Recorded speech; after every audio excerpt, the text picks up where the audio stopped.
When I leapt off a 100-meter-high cliff, I was only 2 hours old. I hadn't even had a chance to ask my parents how to soar gracefully with the wind. Yet, I had to face the brutal challenge of life and death far too soon.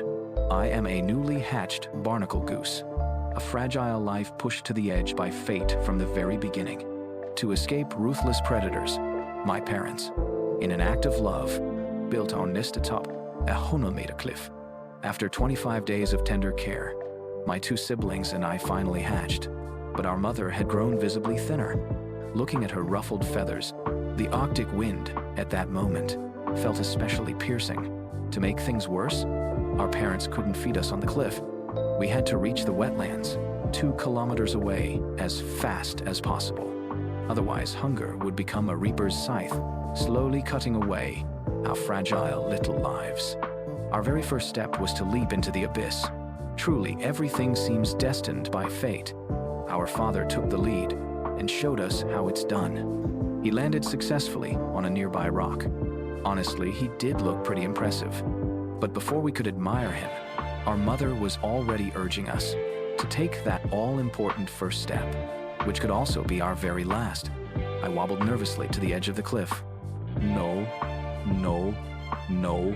I really can't do this. I didn't even know what hunger felt like yet, but my legs were already trembling. I was absolutely terrified, but I had to move forward. So, let's give it a try. To my surprise, I actually started flying. I spread my wings wide, gliding awkwardly with my fragile little body. Thankfully, my soft belly cushioned the fall. When I touched the ground, well, I landed more peacefully than I expected. Wait, I think I'm still alive. Yes, I made it. I passed fate's twisted little test. My mother quickly rushed to my side, but before she could even steady herself, a cunning predator silently struck the final bell of my short life. In that very moment, my life slipped away, like summer snow melting into nothingness. It vanished forever in this empty, echoing valley, left behind in yesterday. There was no time for my parents to grieve. My younger siblings followed close behind. We had no other choice. Our tiny bodies tumbling and crashing between sharp rocks, feathers flying everywhere. Even if we survived by sheer luck, we'd still have to carry our battered bodies, struggling down a path full of hidden danger. Every breeding season is a heart-wrenching gamble with life, and the hardships of survival never take a break. As for me, I'm actually still alive.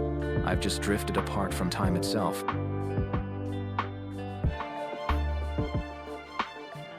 I swear I still can't believe it.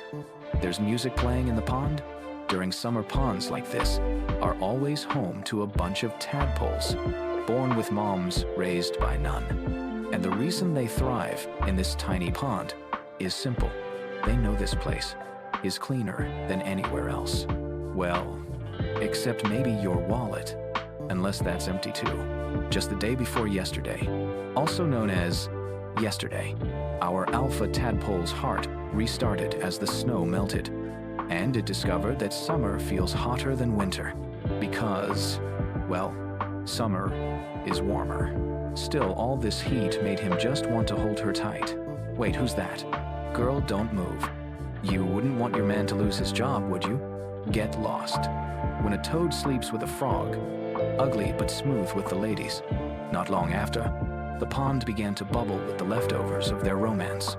Yes, that's the boba pearls you all love in milk tea. After a while, about 2.5 miles to be exact, the frog eggs hatched into little tadpoles. The tadpoles, searching for their moms, soon realized that Mama Tadpole had already been born long before they were. What a plot twist. But thankfully, today's tadpoles are no longer the broke kids they once were. They're now this year's broke kids. To avoid being looked down on, they stuffed themselves full until they were round like balls. The algae in the pond provided enough nutrients for them to grow. So while the tadpoles were getting full, so were the water beetles. Turns out, aside from water beetles in Cambodia, no one really gives you their whole heart. And if someone does, they're probably a leech, because they've got the magic of love and suction.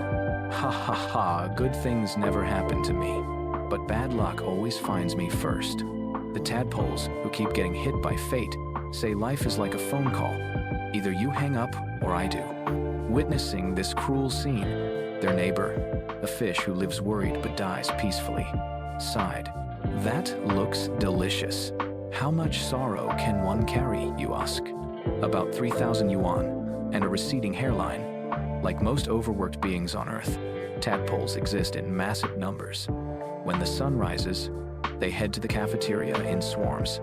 The shallow water there not only helps tadpoles metamorphose, but also helps garter snakes with digestion. Well, when the forest is big, all kinds of birds show up. And when birds are big, sugar mommies follow. Though a few tadpoles did manage to live long enough to die, most of them in the end successfully transformed from gill-breathing tadpoles into lung-breathing frogs. These creatures that breathe through lungs are also known as lungsters.